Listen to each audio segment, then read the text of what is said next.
আমাদের Indian secular ফ্রন্টের এই ওয়ার্ডের অবজারভার কার্যকর্তাদেরকে তাদের প্রচেষ্টায় আজকে মহান স্বাধীনতা সংগ্রামীদের স্মরণে তাদের আত্মত্যাগ আত্মবলিদানকে স্মরণ করে আমরা এখানে ছাত্রছাত্রীদের হাতে শিক্ষা সামগ্রী তুলে দেব এবং কিছু দুস্থ ব্যক্তির হাতে কিছু খাদ্য তুলে দেব এই প্রোগ্রাম রাখার জন্য। ধন্যবাদ জানাই দর্শকের আসনে বসে থাকা দাঁড়িয়ে থাকা অগণিত আজকের মা বোন থেকে শুরু করে বাপ ভাই যারা উপস্থিত হয়েছে। ধন্যবাদ জানাই প্রশাসনের কর্তাদেরকে প্রশাসনকে যাদের প্রচেষ্টায় আজকে এই প্রোগ্রাম সুষ্ঠুভাবে সম্পূর্ণ হতে চলেছে। আমি আমার বক্তব্যের মূল বিষয়ে আসার আগে আজকে যে কেন্দ্রে একটা ব্যর্থ সরকার চলছে তাকে নিয়ে আমি তার ব্যর্থতাকে চোখে আগুন দিয়ে দেখিয়ে আমি আমার বক্তব্য শুরু করব। আজকে আমরা ভালো করে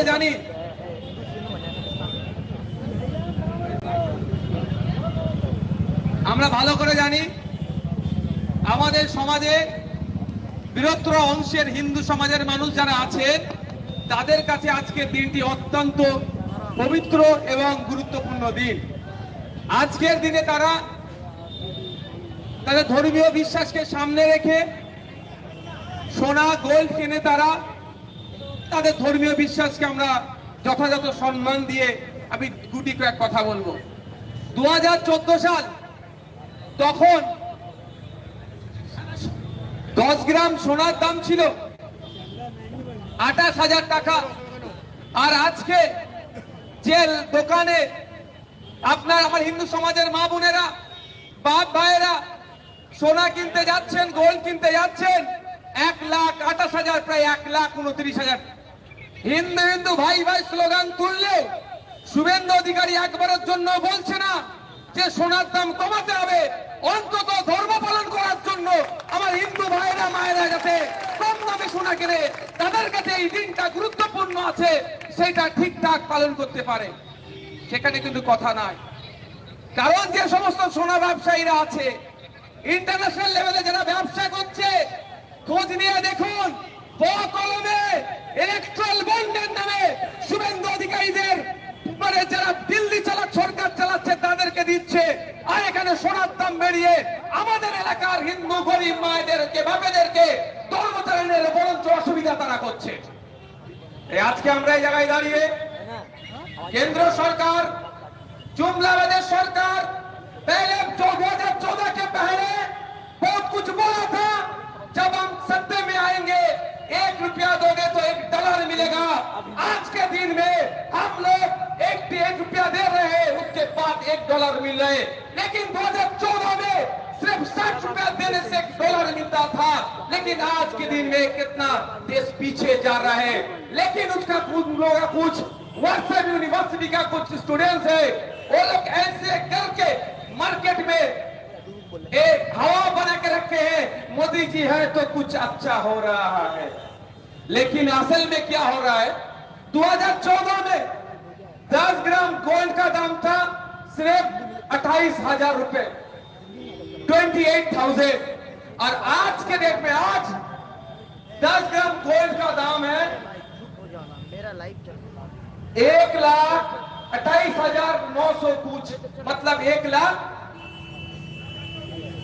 मतलब 1,00,000 रुपए 2014 और 2025 इस बीच में 9 साल के अंदर 9 साल में सॉरी 11 বছরের মধ্যে 11 বছরের মধ্যে মোদী সরকার যে কেন্দ্রের সরকার চালাচ্ছে 1 লক্ষ টাকা 10 গ্রাম সোনার উপরে তারা বেরিয়ে দিয়েছে।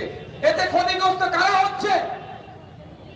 শুভেন্দু বাবু চিৎকার করছেন, দিলীপ ঘোষ চিৎকার করছেন, বিজেপি নেতারা চিৎকার করে বলছে মোদী ক্ষমতায় এসে মুসলমানদের জব্দ করেছে।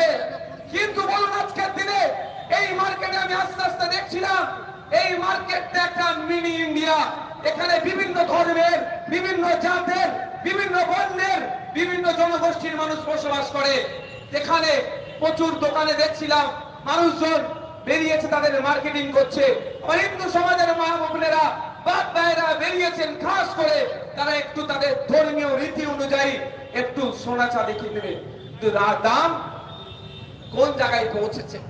গত রাত্রে একটা ফেসবুকে পোস্ট দেখছিলাম, যে পোস্টে একজন সোনার দাম এত বেড়ে গিয়েছে, এটাকে একটু মিমিক্রি করে পোস্ট করেছে, এবারে আমাদের আর সোনা কিনা হবে না, ওই ঝাড়ুটাই এবারে কিনতে হবে। কোথায় পৌঁছাচ্ছে এ নিয়ে কেউ চর্চা করে না। আর আমাদের রাজ্যের যিনি মুখ্যমন্ত্রী আছেন, রাজ্যের যিনারা মন্ত্রী আছেন, সরকারের যারা বিধায়ক আছেন, এই আজকের এই গুরুত্বপূর্ণ দিনটাতে যে কেন এত সোনার দাম বাড়ছে, কেন কন্ট্রোল করতে পারছে না দেশের সরকার, এই নিয়ে তারা কোনো টুইট করেনি। হ্যাঁ, ধর্মীয় উৎসব উদযাপনকে শুভেচ্ছা জানাচ্ছে, কিন্তু কিভাবে তারা কত কষ্টের মধ্যে দিয়ে ধর্মীয় উৎসব উদযাপন করছে তা নিয়ে কোনো সমালোচনা নাই।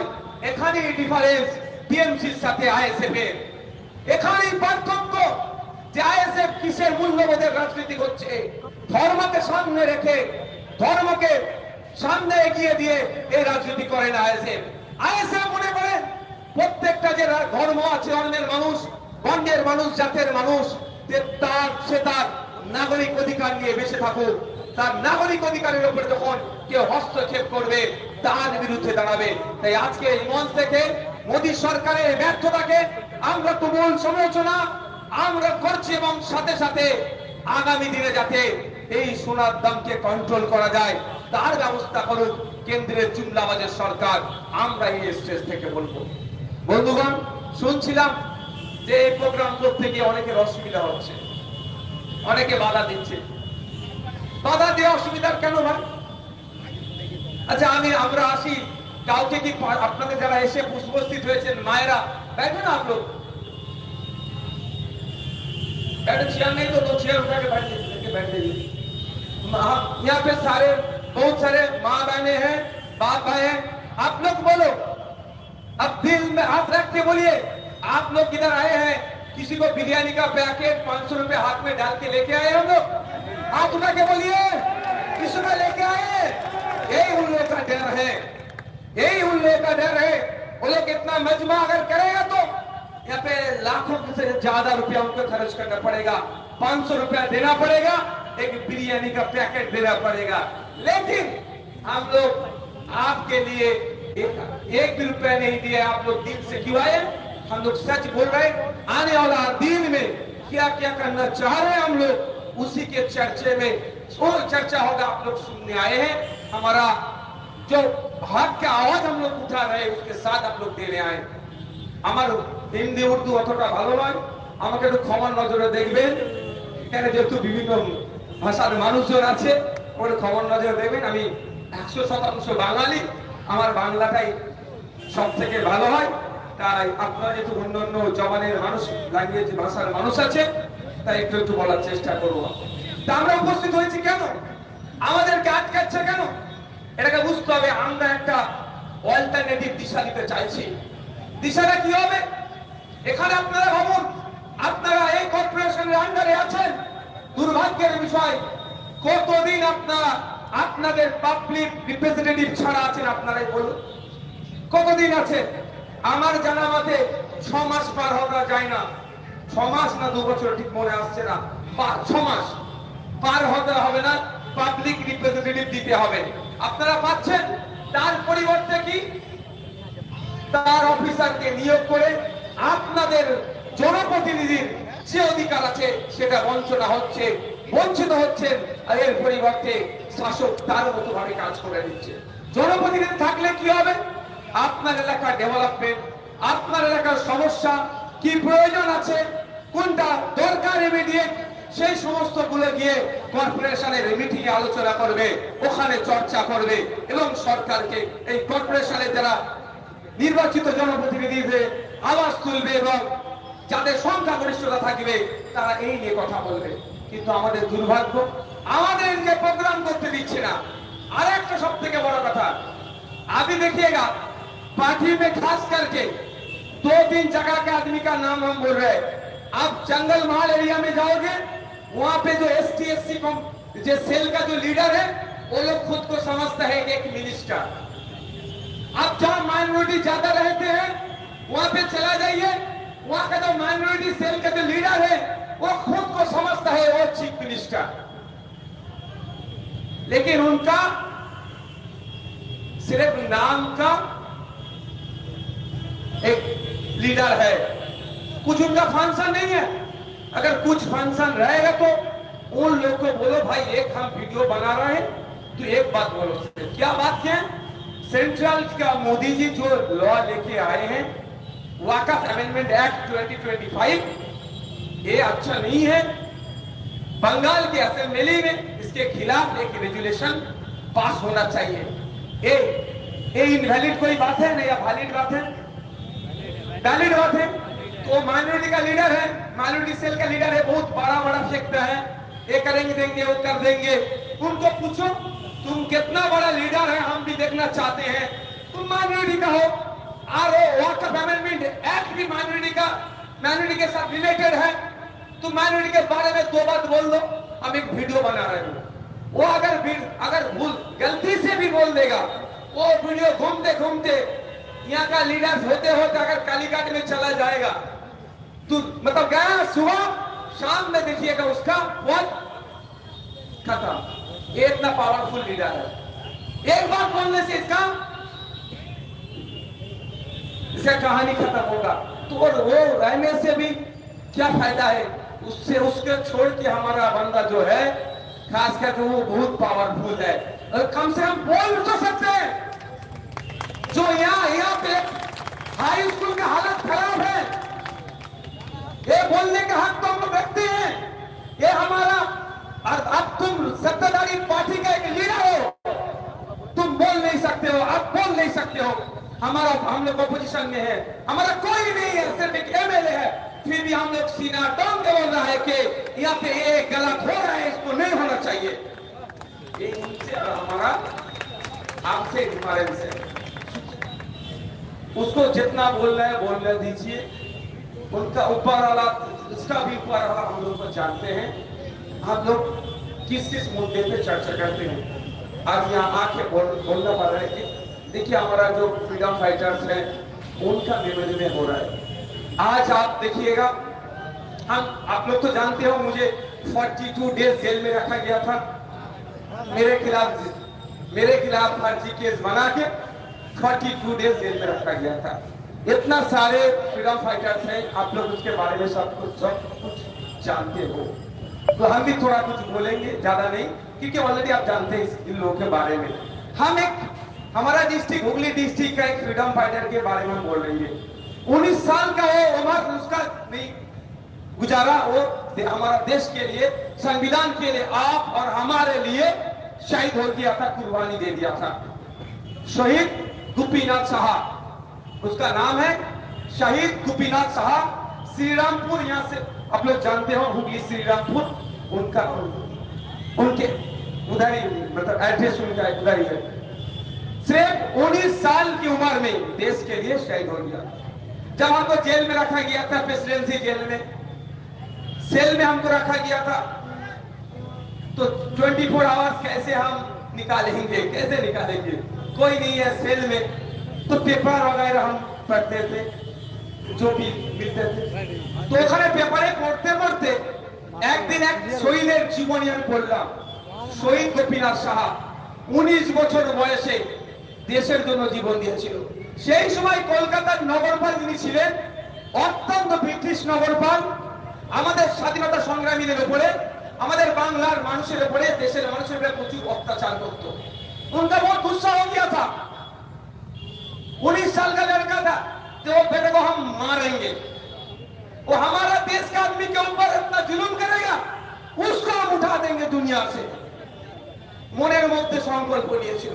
উনি ফলো করছিলেন যে ওকে কখন আক্রমণ করা যায়, সব সময় সিকিউরিটি নিয়ে ঘুরতো। উনি দেখলেন সকালে যখন মর্নিং ওয়াক করতে বার হতেন, সেই অর্থে তার কাছে সিকিউরিটি থাকতো না। দিনের মধ্যে একবার অ্যাটাক করলেন, কিন্তু দুর্ভাগ্যবশত অ্যাটাকটা ওনাকে না লেগে অন্য একজন মানুষের কাছে লেগেছিল। ফলে ওনার পরে ওনাকে গ্রেফতার করার জন্য ওয়ারেন্ট ইস্যু হয়েছিল, পরবর্তীতে ওনাকে গ্রেফতার করেছিল। যখন ওনাকে জেলে রেখেছিল ফেব্রুয়ারি মাসের 18 তারিখ, এক্সাক্ট সালটার কথা আমার মনে আসছে না, ফেব্রুয়ারি মাসের 18 তারিখে ওনার রায় হলো মার্চের 2 তারিখে ওনার ফাঁসি দেওয়া হবে। ব্রিটিশরা অর্ডার করলো যে ওনার ফাঁসি দেওয়া হবে, লেকিন শহীদ গোপীনাথ সাহাজি ने একবারের জন্য ভয় পেয়ে যায়নি। স্বল্প সময় পেয়েছিলেন, 18 থেকে 2 তারিখ এর মধ্যে তিনি তার শরীরের কসরত করে 5 পাউন্ড ওয়েট বেরিয়ে ব্রিটিশদের দেখিয়ে দিয়েছিল, তোমরা যতই ভয় দেখাও না কেন, যতই ফাঁসি দাও না কেন, তোমাদের বিরুদ্ধে যে বিপ্লব সংগঠিত হয়েছে, তোমাদের বিরুদ্ধে যে লড়াই আমরা শুরু করেছি, ব্রিটিশ মুক্ত দেশ তৈরি করব, এই লড়াই আমরা পিছিয়ে যাব না। আমি ভয় পাচ্ছি না শহীদ গোপীনাথ সাহা, বরঞ্চ আমার শরীরের 5 পাউন্ড ওয়েট বেরিয়ে আমার পরবর্তী প্রজন্মকে বার্তা দিতে চাইছি, এই ব্রিটিশ বর্বরদের বিরুদ্ধে তোমরা লড়াই করে যাও, দেশ একদিন না একদিন স্বাধীন হবে। সেই শহীদের জীবনী আমি পড়েছি জেলের মধ্যে থেকে। तो अभी यहाँ पे जो है स्टेज में जो है, नीचे भी जो है आप लोग को हम बोलेंगे, एक ही उस शहीद वो हमारा जो फ्रीडम फाइटर है उसका बायोग्राफी आप लोग भी पढ़िए। मकसद क्या था? जुलूम को मिटाना। मकसद क्या था? ब्रिटिश के हाथ से देश को आजाद करना। आज का मकसद क्या है? आज जो डेमोक्रेटिक से सत्ताधारी पार्टी में गया है, वो लोग हमारे पर जुलूम कर रहे हैं, उस जुलूम को भी मिटाना हम लोग को पड़ेगा। वही मकसद लेके हम लोग पॉलिटिक्स में आए, लड़ाई हम लोग को भी लड़ना पड़ेगा। उस जमाने में ना कोई इंटरनेट था, ना कोई फोन था, ना इतना अच्छा कनेक्टिविटी था, कुछ नहीं था, लेकिन हमारा एक तरफ से हमारा खान अब्दुल गफ्फार खान, दूसरा तरफ से हमारा नेताजी, तीसरा तरफ से हमारा गांधी जी, अशफाकुल्लाह लेके, खुदीराम लेके, बिरसा मुंडा लेके, पृथ्वीराज दावरदेरा लेके, झांसी का रानी जो है सब ले अपने आप से निकाल गया। क्या उन लोगों का एम क्या था? टारगेट क्या था?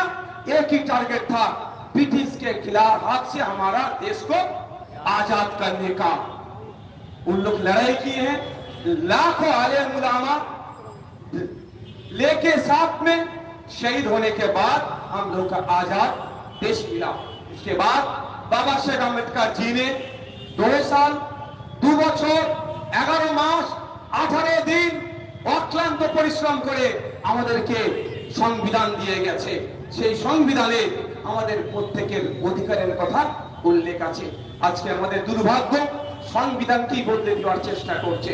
তাই আমাদের हम लोग के अंदर से हम लोग को चाहिए अशफाकुल्लाह चाहिए, हम लोगों के अंदर से खुदीराम चाहिए, हम लोग के आज के जमाने में हम लोग के अंदर से पृथ्वी चाहिए, हम लोग के अंदर से उस जमाने का जो लड़ाई करते थे ब्रिटिश के खिलाफ वैसा आदमी हम लोग के अंदर से चाहिए। आज के আমাদের মধ্যে থেকে উঠে আসতে হবে। তারা লড়াই করে স্বাধীন দেশ দিয়ে গেল, সংবিধান দিয়ে গেল, প্রত্যেকটা জাতের বর্ণের মানুষের অধিকার সুনিশ্চিত করা আছে সংবিধানে। আর আজকে দেখুন রিজার্ভেশনের নামে নাটক হচ্ছে। এসসি সমাজের মানুষ যে রিজার্ভেশন পাওয়া দরকার, নন এসসিরা সেখানে ঢুকে যাচ্ছে, এসটি কমিউনিটি রিজার্ভেশনে নন এসটিরা চলে যাচ্ছে, আর ওবিসির নামে সংখ্যালঘু মুসলমানদেরকে সব থেকে বেশি ক্ষতিগ্রস্ত করছে, সব থেকে বেশি অপদস্থ করছে আজকে এই রাজ্য সরকার।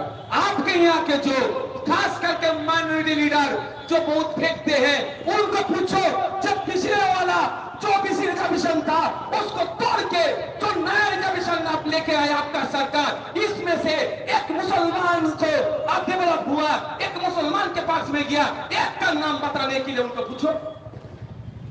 आप अपना जिज्ञासा করুন, যারা সংখ্যালঘু নেতা আছে এখানে খুব লাফাচ্ছে যে নতুন সরকার যে ওবিসি রিজার্ভেশন দিয়েছে সেই রিজার্ভেশনে সংখ্যালঘু মুসলমান একজন উপকৃত হয়েছে, তার নাম বলো, দেখাতে পারো। তাহলে কিসের রিজার্ভেশন ভাই? আরে আদিবাসী কোটাতে নন আদিবাসীরা চাকরি করছে, কেন করবে ভাই?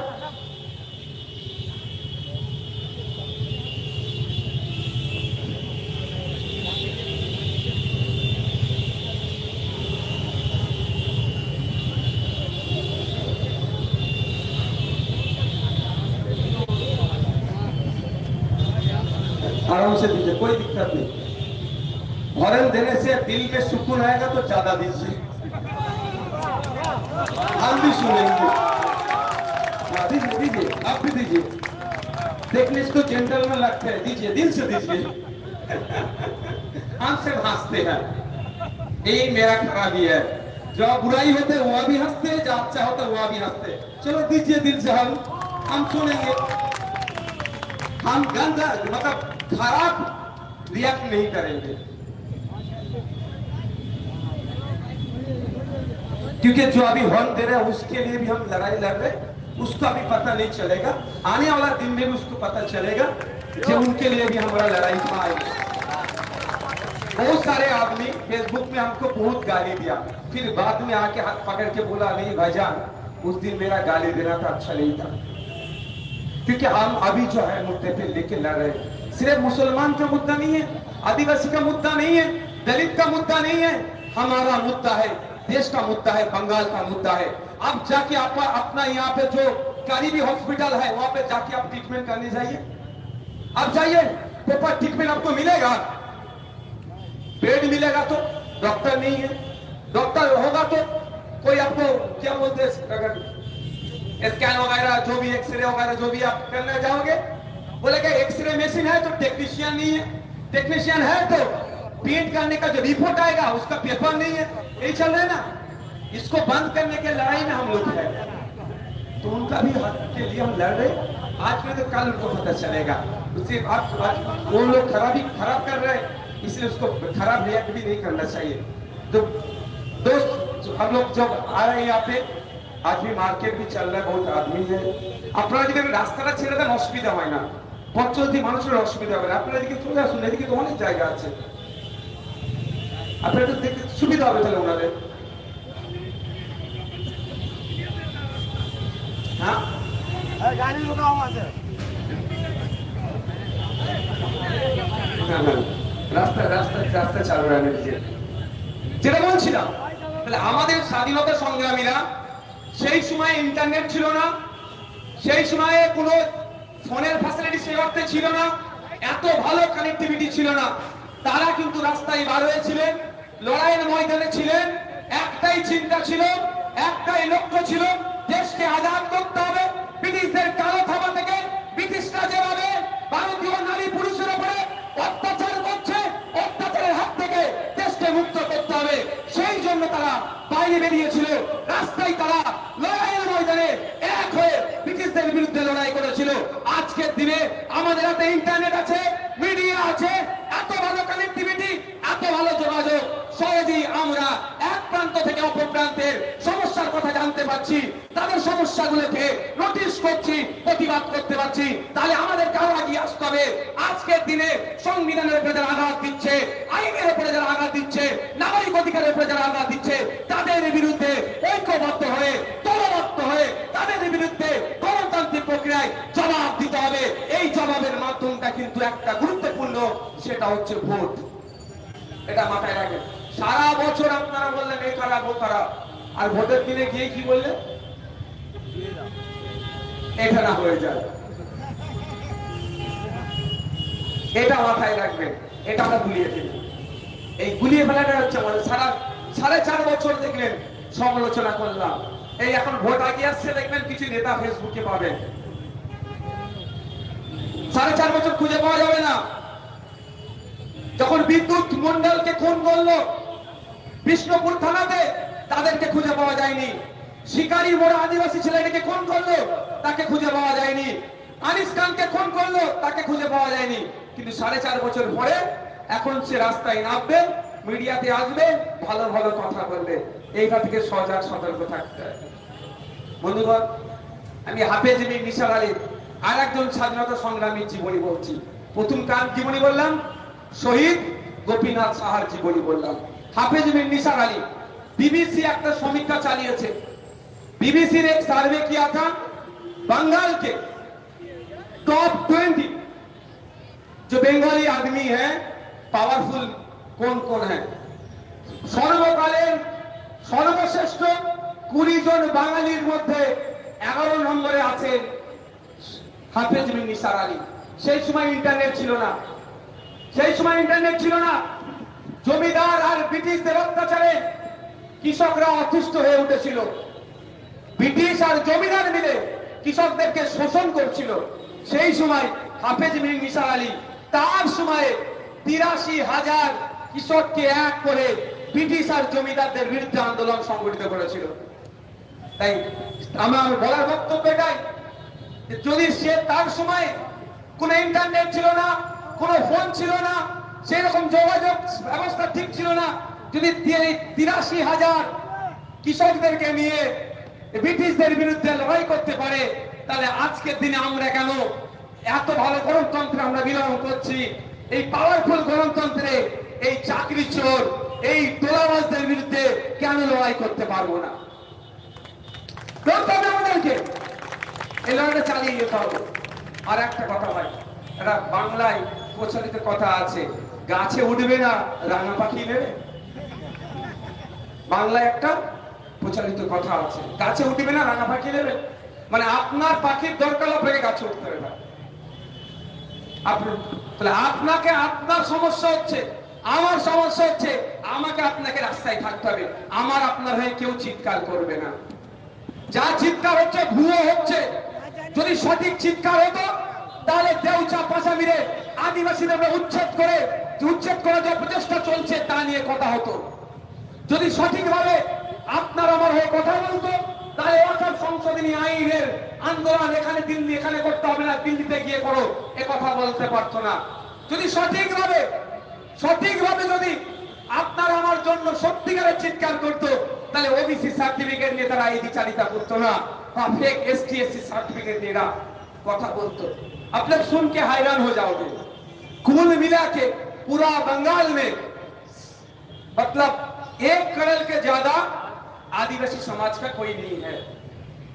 1 कोटिर बेशी सारा पश्चिम बांग्लाয় आदिवासी নাই। लेकिन हमारा बंगाल का जो सरकार है, उनका जो मिनिस्टर बोल रहे कि अभी तक 1.5 करोड़ ST सर्टिफिकेट दे दिया वो लोग। आदमी है 1 करोड़ और सर्टिफिकेट इशू हो गया 1.5 करोड़। मतलब क्या? उधर दूध में पानी मिलावट करते हैं, ये लोग पानी में दूध मिलावट कर रहे हैं। 1 कोटी आदिवासी सारा भारत पश्चिम बांग्लाয় নাই, 1.5 কোটি সার্টিফিকেট দিয়েছে। মানে যে নন আদিবাসী সেও आदिवासी হয়ে সেজে आदिवासीদের যে फैसिलिटीज নিতে চাইছে।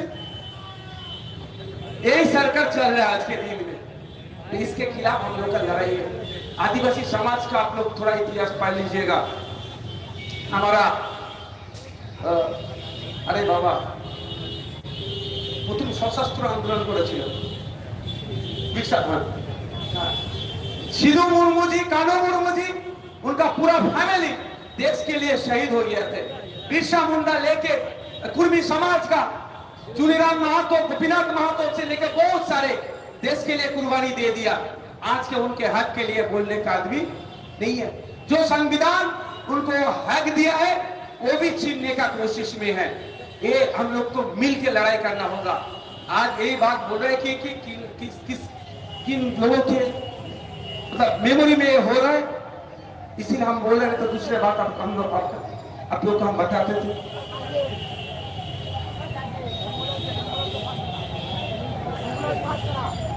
ए भाई एम्बुलेंस को जाने दीजिए।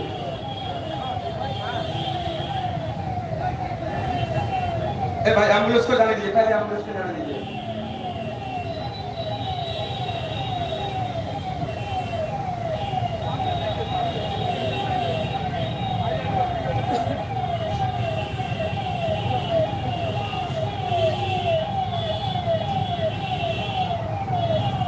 আমরা এখানে প্রোগ্রাম করলে তৃণমূলের নেতাদের রাগ হয় কেন এটা তো জানতে হবে।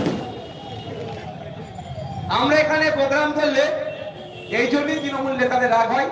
আমরা পয়েন্টে পয়েন্টে কথা বলবো, ওদের জয়েন্টে জয়েন্টে ব্যথা করবে। আমরা যদি একটা ভুল কথা বলি বলবেন, সে কথাকে প্রত্যাহার করে নেবো। আপনাদের এখানে যে উর্দু মিডিয়াম স্কুল আছে তার সামনের পরিবেশ কি স্কুলের পরিবেশ আছে? আপনি বলিए सामने में इलीगल पार्किंग है, ये वन टाइप ऑफ खटल बना के रखे हैं। उसके खिलाफ हम बोलेंगे। जो स्कूल है उसका एटमॉस्फेयर ले आना चाहिए। अभी जो यहाँ के खास करके माइनॉरिटी डिपार्टमेंट सेल का जो लीडर है, उनको बोलिए कल जाके स्कूल से जो इलीगली पार्किंग करते हैं उसको हटाने के लिए। हम नहीं आएंगे दूसरे बार, यहाँ आने का भी जरूरत नहीं है। वो नहीं करेगा, वो सिर्फ बोलेगा नौशाद सिद्दीकी आ जाने से दिक्कत होगा। क्या दिक्कत होगा? आप लोग काम नहीं कर रहे, आप लोग काम चोर हो। हम लोग को चोर को पकड़ने आए हैं, इससे आप लोग काम काज भी नहीं है। यहाँ पे एक स्कूल होना चाहिए जो उर्दू माध्यम मीडियम जो स्कूल है, आप जाके देखिएगा कल। हम तो उसका तो डेटा मेरे पास नहीं है, फिर भी आप जाके देखिएगा। जब स्कूल खोलेगा जाके पूछिएगा। कल तो संडे छोड़ दीजिए, पूजा के बाद जब खुलेगा पूछिएगा कितना स्टूडेंट है और कितना टीचर्स है। একটু দেখে নেবেন। আমি এটা শুধু উর্দু মাধ্যমে বলছি না, বাংলা মাধ্যম, হিন্দি মাধ্যম, সাঁওতালি মাধ্যম, আরো যে সমস্ত মাধ্যম স্কুলগুলো পশ্চিম বাংলায় আছে, খোঁজ নিয়ে দেখুন। 30 থেকে 35টা ছাত্র থাকলে একটা টিচার দেওয়ার কথা। খোঁজ নিয়ে দেখবেন 500-এর উপরে ছাত্র আছে, 3 থেকে 4টে টিচার আছে। এটার খিলাফ আমি বলি। নওশাদ সিদ্দিকী আইএসএফ এর এখানে আসার প্রয়োজন ছিল না। যদি আপনি আপনার এই উচ্চ মাধ্যমিক স্কুলে বা হিন্দি মাধ্যম হোক বা বাংলা মাধ্যম হোক স্কুলগুলোতে স্টুডেন্ট টিচার রেশিও মেনটেন করতে, তাহলে আজকে এখানে আমার বক্তব্য দেওয়ার প্রয়োজন হতো না, আমার এখানে মঞ্চ লাগানোর প্রয়োজন হতো না। আপনি পাচ্ছেন না, আপনি নিজেরা এই কাজের জন্য, তাই আপনাকে বলবো আপনি ছেড়ে দিন। আমাদের হাতে, আমাদের ছেলেদের হাতে দায়িত্ব তুলে দিন।